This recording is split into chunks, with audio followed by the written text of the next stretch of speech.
mots dans l'actu, Félix, qui sont censure, destitution et mathématiques. L'examen des motions de censure a débuté à l'Assemblée nationale. Jusqu'au bout, Michel Barnier et son socle commun auront tenté de sauver le gouvernement en péril imminent.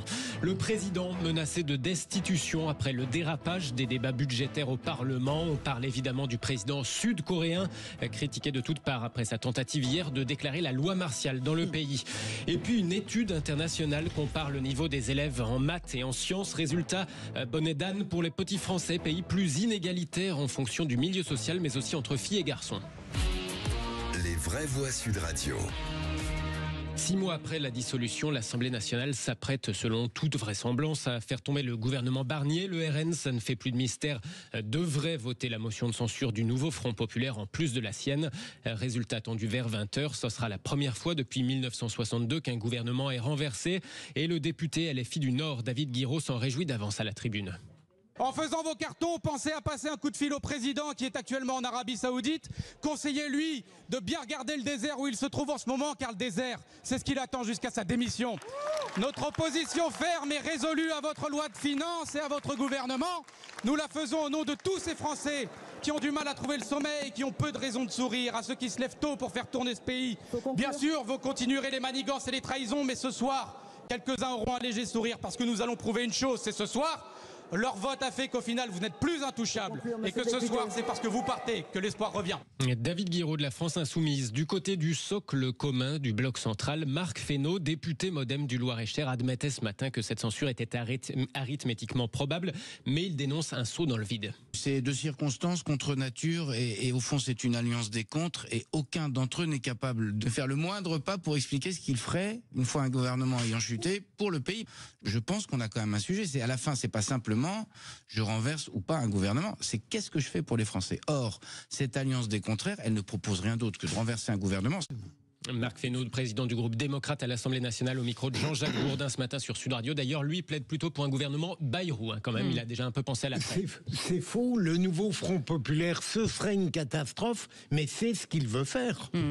Bien sûr, je suis d'accord avec Philippe. Après, moi, je pense pas que c'est une catastrophe, mais Marc Fesneau, mais c'est normal, il fait de la politique. Bien mais sûr. La réalité, c'est que tout le monde sait où il va. Ceci dit, David Guiraud, c'est violent et c'est excessif, etc. Mais quand même, la une de Libération ce matin dit tout de ce que si Emmanuel Macron pense qu'il va se décorréler de ce qui est en train de se passer à l'Assemblée, il se trompe. Il sera tenu pour principal et premier responsable de ce qui va se passer ce soir. On se rend pas compte, mais censure, gouvernement qui tombe, c'est jamais arrivé depuis 1962. C'est un vrai choc en réalité. Et celui qui va prendre le choc, même s'il pensait s'en décorréler, il s'appelle Emmanuel Macron. C'est quoi la une de Libération ? C'est sa responsabilité ou sa faute. Vous savez, la une de ce matin, c'est son échec, pardon.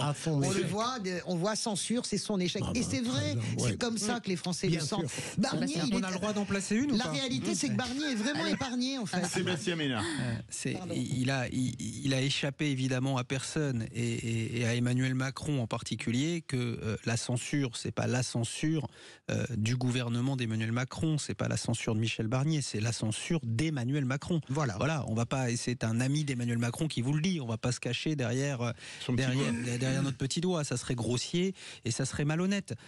Après, de dire que l'aventure s'arrête, il va falloir respecter les institutions. Le président de la République, il est élu, est démocratiquement élu jusqu'en 2027, et on sait qu'un quinquennat, c'est long. C'est compliqué. Ça nous met là dans une position, vous avez raison Françoise Degois, dans une situation inédite, en tout cas depuis 1962, et même la situation de 1962 n'a rien à voir avec ce qui est en train de se passer. Parce que le président avait l'arme de la dissolution et qu'il a dissous immédiatement. Absolument. Et le deuxième mot, destitution, celle du président sud-coréen. Les oppositions présentent une motion de destitution pour violation criminelle de la Constitution, initiative relayée par des manifestants nuit agitée à Séoul. Il faut dire qu'il y est allé fort hier, le président sud-coréen, alors que l'opposition posait des difficultés dans l'adoption houleuse du budget. Il a tout simplement tenté de décréter la loi martiale avant d'envoyer l'armée au Parlement.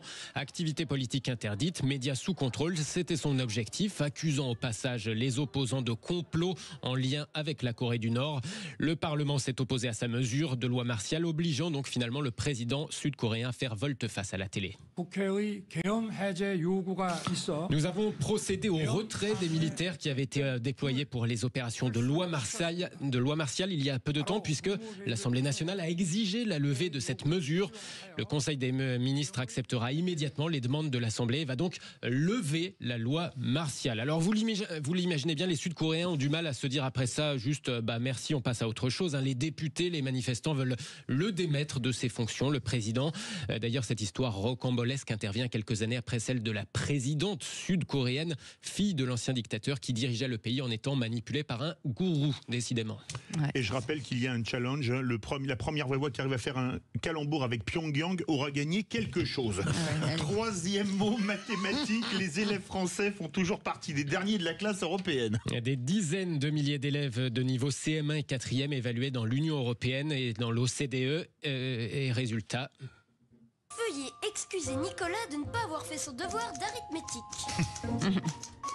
Résultat, on est les derniers en Europe et avant-dernier de l'OCDE. Cette étude internationale, pour vous donner un ordre d'idée, elle a un système de points qui donne aux élèves européens une moyenne de 524 points. Et bien, pour les mêmes exercices, les élèves français obtiennent 484 points, soit 42 moins que la moyenne européenne pour les petits Français, si j'ai bien fait la soustraction, car je vous avoue que j'étais pas très fort en maths moi non plus. Quand on élargit au niveau des pays de l'OCDE, eh bien, seul le Chili fait moins bien que la France. Cette étude met en lumière aussi deux autres infos peu réjouissantes. L'écart se creuse entre garçons et filles au niveau de la France, avec des petites filles en baisse sur les maths. On est aussi l'un des pays les plus inégalitaires socialement, c'est-à-dire que les résultats dépendent beaucoup du milieu d'origine des élèves.